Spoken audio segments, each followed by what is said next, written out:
Olá, esse é mais um episódio do quadro Direto ao Ponto, onde eu analiso e recomendo otimizações nas matrizes de bordados desenvolvidas pelos nossos alunos lá da eBordados Academy. Eu sou o Gixson de Oliveira, certificado em qualidade de programação de bordados pela Wilcom e também pela Barudan. Bom, vamos lá então analisar aqui o bordado e a matriz desenvolvida aqui pela nossa aluna Vera Lúcia, que desenvolveu esse bordado aqui, ficou bacana.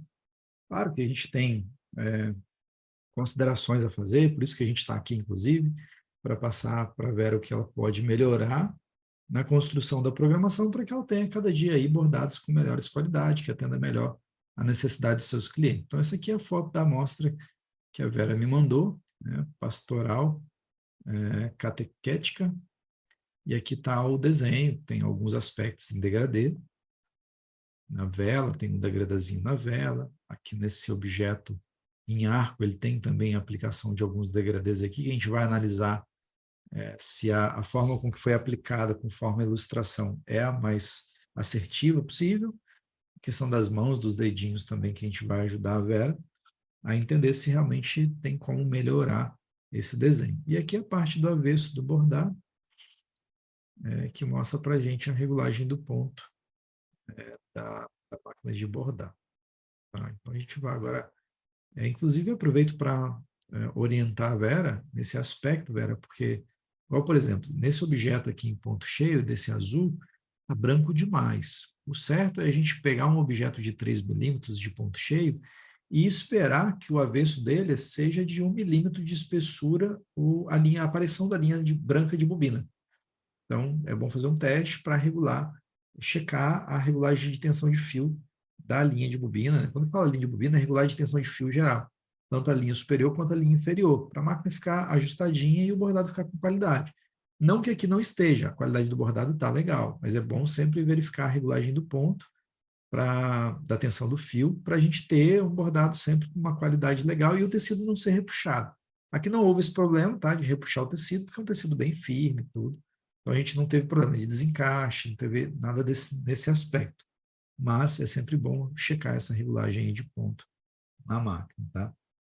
E agora eu vou compartilhar aqui a programação para a gente analisar o desenho, né, que é a própria matriz que a Vera Lúcia, utilizando o software Wix Embroidery Studio, criou e trouxe para a gente aqui para a gente contribuir com algum ponto de melhoria, né? Esse aqui é a versão, ela me mandou duas versões, né? Me mandou a versão aqui da direita que confere alguns objetos com degradê também, só que um degradê com uma aplicação um pouco diferente.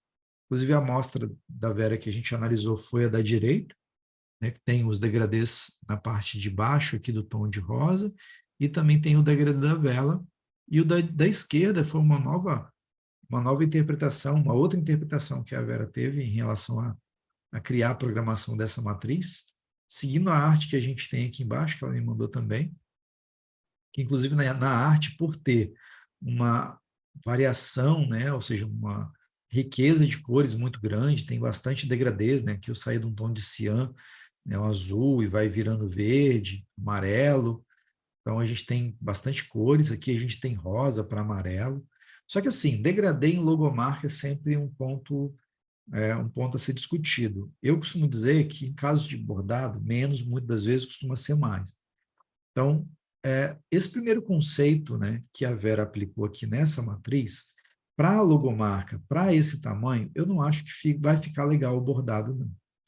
Porque ele tem muitas aplicações de cores para poder fazer o degradê, e muitas vezes a gente acaba saindo do padrão oficial. Então, se fosse para fazer o degradê e tentar reproduzir exatamente o que a gente está aqui, Vera, a gente teria que partir desse pressuposto de dividir esse objeto aqui em vários elementos, de modo que a representação das cores fossem aplicadas do jeito que a gente está vendo na imagem, para a gente não fugir do padrão visual das cores que foram aplicadas na imagem.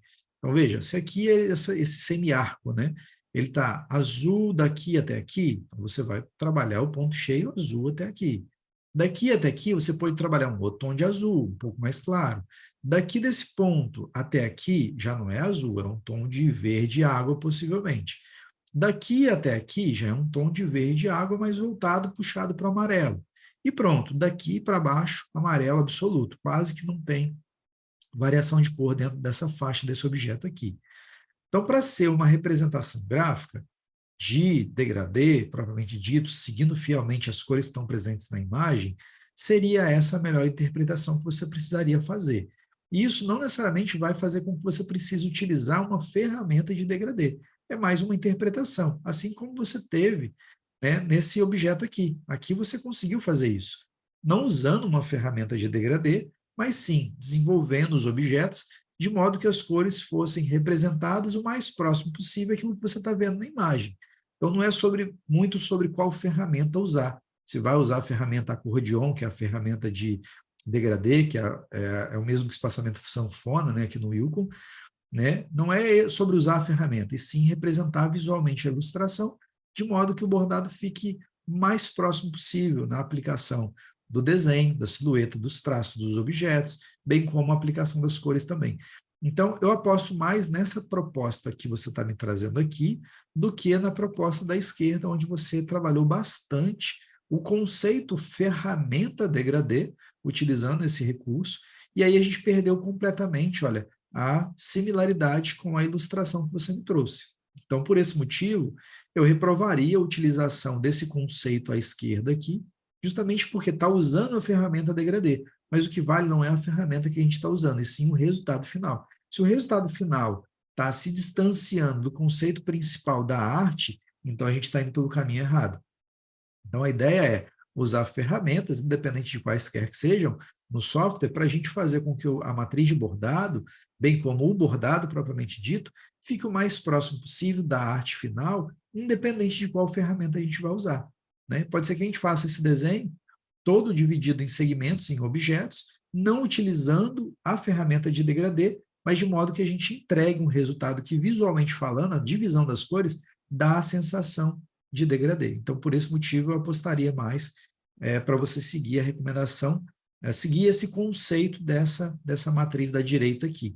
Tá? Então, por esse motivo, para ficar claro aqui a explicação, eu vou apagar essa da esquerda, tá? Para a gente concentrar o nosso raciocínio, nosso entendimento de análise, né, aqui do direto ao ponto, nessa matriz da direita aqui. Tá? Então, seguindo esse conceito, né, essa recomendação que eu passei sobre seguir esse caminho aqui, seria o caso da gente fazer esse tom de rosa. Então, esse tom de rosa, da mesma forma que você fez o tom de amarelo, prefira colocar um tom de rosa único, chapado. Né? De repente, aqui, ó, nesse cantinho, você poderia dividir o objeto aqui e fazer um tom de rosa para amarelo um pouco mais clarinho. Seria mais ou menos nessa parte aqui. Ó. Ou seja, aqui ó, você divide o objeto, ou você pode fazer um objeto por cima, tá? Você poder fazer um objeto por cima aqui, ó, tentando, é claro que fazendo por cima da arte fica até melhor para você desenhar, mas seria alguma coisa em torno disso aqui, e aí você aplicaria as mesmas propriedades, inclusive, tá? Você pode, inclusive, aproveitar aqui, usando essa ferramenta, né? Fazer propriedades atuais, e aplicar essas propriedades para esse novo ponto, e aqui você trabalhar com uma cor um pouco mais levinha, poderia ser um tom de rosa, alguma coisa nesse aspecto, para você manter, né, a mesma proposta do tom de rosa principal aqui, e veja, sem usar a ferramenta degradê, não estou usando o degradê, estou fazendo um objeto a mais para compor aquilo que você já tinha criado, para que ele respeite a arte igual a gente está falando. Seria uma proposta mais ou menos assim. Então, a gente está mais se preocupando com a entrega visual do desenho do que com qual ferramenta a gente vai usar. Tá? Então, aqui você trabalhou com... Aqui poderia ser até mais dividido, né? Olhando essa imagem, você fez um tom só de azul. Claro, quanto mais divisão você fizer, quanto mais cores você colocar, obviamente mais cores você vai precisar trocar na máquina de bordar para atender a necessidade do cliente. E claro, na hora de fazer a precificação do produto, seja da programação e seja do bordado, isso tem que levar em consideração. Principalmente se você vai bordar isso aqui em uma máquina doméstica.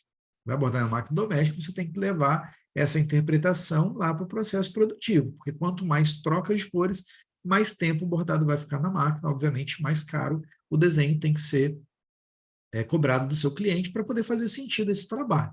Né? Então, dado esse fato, você poderia sim dividir esse objeto aqui em mais pedaços para a gente representar mais fielmente essa troca de cores entre azul, né, azul ciano ali, para o amarelo. Que aí na transição entre esses dois tons a gente tem ali os tons de verde, né, que você poderia também utilizar.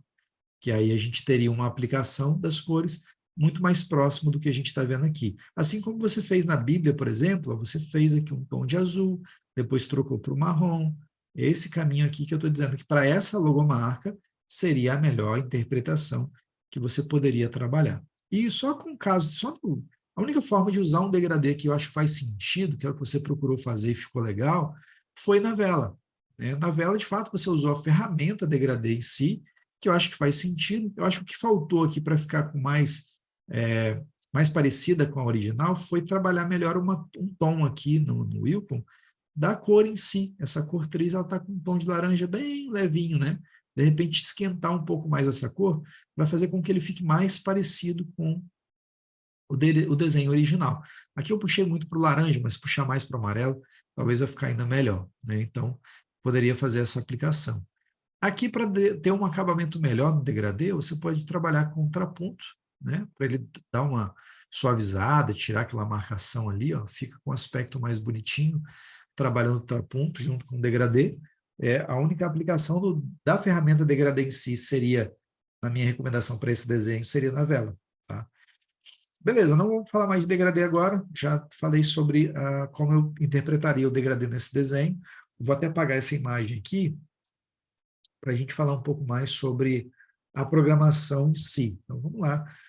Shift R para a gente ver esse desenho sendo programado aqui, sendo produzido na tela do Wilcon, simulando, né, como vai ser o processo de produção dele lá na máquina de bordar, para a gente ver o que mais que a gente consegue entender aqui que dá para melhorar nesse desenho. Tá?